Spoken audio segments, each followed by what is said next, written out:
কার কার ভালো লাগে এরকম মজাদার খাবার?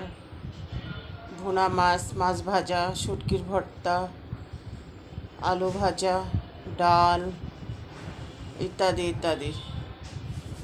আমার এই আজকের রেসিপিগুলো যদি পছন্দ হয়ে থাকে তাহলে অবশ্যই লাইক, কমেন্ট, শেয়ার করে আমার পাশে থাকবেন।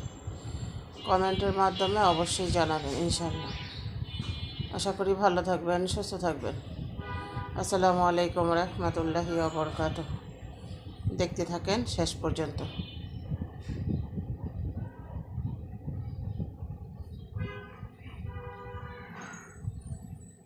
জুম করে ধরলাম শুটকি মাছের তরকারিটা, শুটকি বাগার।